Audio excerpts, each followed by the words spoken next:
Hey guys, well let's go ahead and wrap up chapter 12 looking at section 6. What we specifically want to talk about today is improving food security. We kind of started with food security, having enough food or not having enough food. Well, what do we do to improve it? Looking at everything that's been there, problems with it, how many people to feed, what can we do? Well, first off is acknowledging that agriculture is actually financially risky for farmers. People going into the farming business, there's so much outside of their control. Weather, how much rain they're getting, sunshine, sunlight, etc., temperatures, crop prices. How much is corn going to be worth this year? Last year it was that. This year the prices go up and down. It's hard to plan for.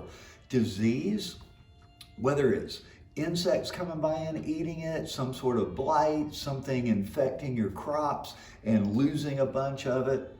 Interest rates. Once again, most of our farmers are having to finance. They're having to buy all the grain and they have to buy it first and then pay it back off once the harvest comes in. So dealing with interest rates going up and down, trying to make ends meet, and just the global food markets. If there's a whole lot of food, well, you don't get paid as much. If there's not as much, well, you're not able to grow any. But these global food markets, all this stuff moves up and down, and you will, and it just makes it difficult for farmers. So we're talking about improving food security. We've got to address that reality first, the people who are actually growing the food. Government actions can take a good sway in it. Policies tend to control food prices. A lot of times governments will set minimums, etc., and they also provide a lot of subsidies. Now, we do have places, both New Zealand and Brazil have just ended subsidies. After the initial shock of, oh my goodness, they're not paying for this or that, they've recovered and done quite well, and actually innovation comes in a lot of the time. Once again, when you know you're going to get paid whether you do it or not, or do it well or not, there's no incentive to really make sure it's going to work sometimes. And we need to at least end subsidies that are doing the harmful effect on the environment and provide subsidies to people who are doing things that are more sustainable. So either ending subsidies or seriously looking at changing how they're spent is something that the government can do. So once again, not just setting prices, price limits, but when it comes to subsidies, what we're doing to offset the cost so we have food available for everybody, let's look at using that money more wisely than we currently have been. Just because it's what we've been doing doesn't mean it's what we have to continue to do. Sometimes change can be a very good thing. Now, government and private programs that target poverty, of which there's a lot, whether it's food banks, bread baskets, all kinds of things. These that target poverty do their best to improve food security. And we're not just talking the United States here, but all over. Some of the most successful programs in developing countries are what we call micro loans. Instead of having a loan that somebody's getting thousands of dollars, well, we would do a loan for just a few $100s. But that was enough money for somebody to be able to buy a bit of land, or for them to go buy some goats and to be able to get the milk from the goats, and then they could sell cheese from the goats. There's all kinds of things that can be done.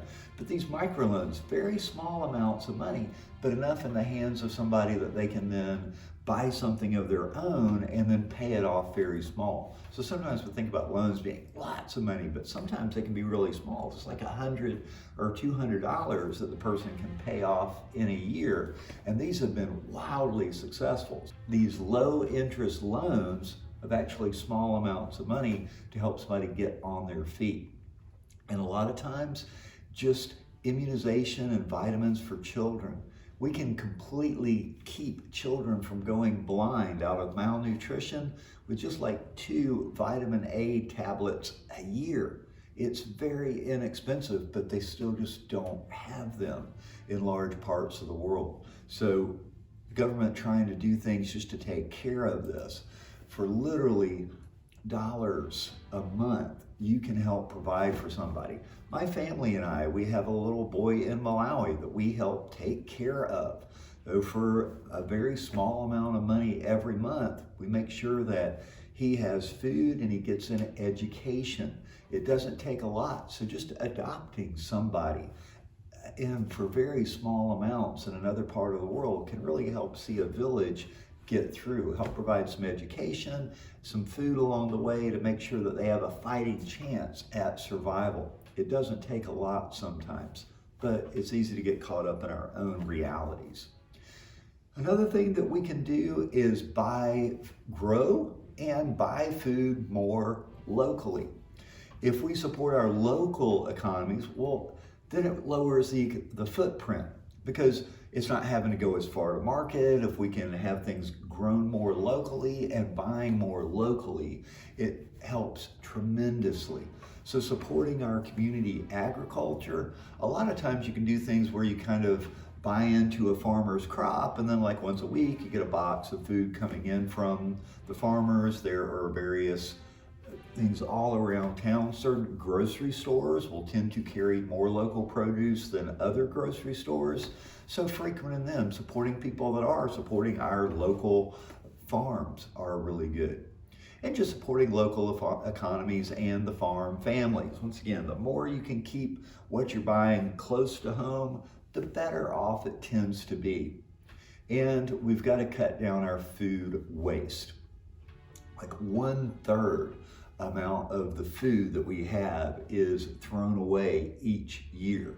It's enough food that would feed everybody that's hungry. Now, I realize a lot of times it is restaurants and supermarkets because of the policies that the government's put on them.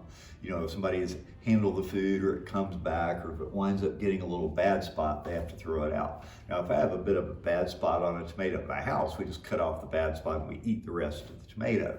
But at a grocery store, they have to throw it away. Well, these are things we need to come up with better solutions instead of them having to be thrown away. Can we have them in an area where this stuff is a little too ripe? We can't keep it anymore, but it's good for today or tomorrow. So if you're at the store, you know, sure, I'll pick up a couple of these that you're gonna have to throw away anyway, cut down on food waste. But we've got to turn some kind of corner and stop throwing away as much food as we are, because that's all the money's gone into growing it, developing, etc., and then we're just pitching it in the can. We've got to do something to cut out food waste, like I've talked about with us, you know, make sure you have a leftovers day, something. But we need to address it at the source. A lot of times the grocery stores and the restaurants, we need to have better ways of dealing with it than it having to be thrown away. Growing food yourself, like the little picture back here, having a little garden in your house.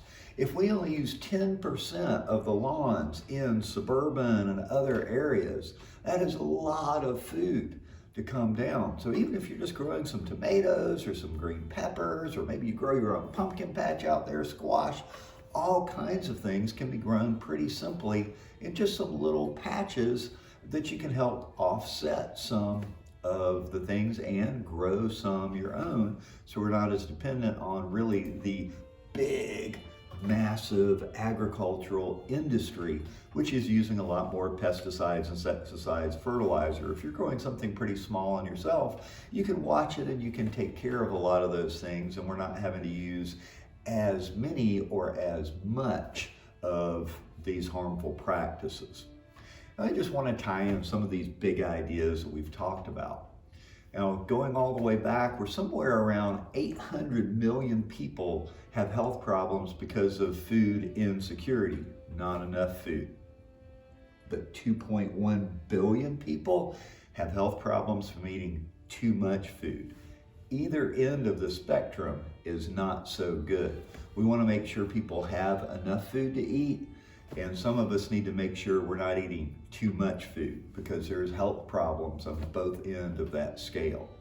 Keep in mind that our modern industrialized agriculture has one of the greatest harmful impacts on the environment than almost any other activity, including transportation, which is a big one.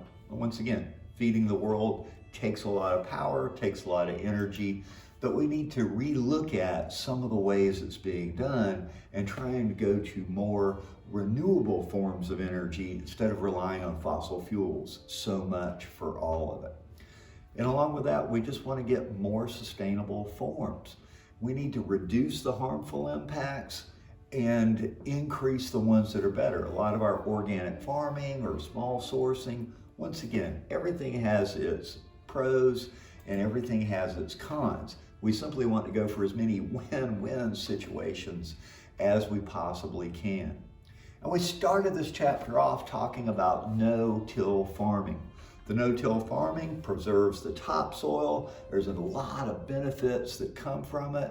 It decreases the need for fuel. We're not cleaning everything out, so we don't have to have the tractors over it as much.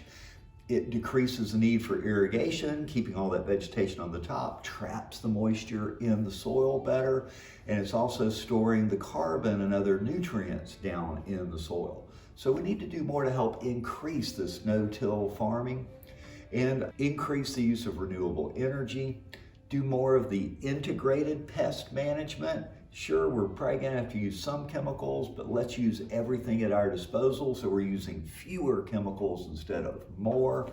We've got to reduce our food waste. That needs to be addressed systematically. It is an endemic problem at the root. We've got to address it. We've got to stop throwing away so much.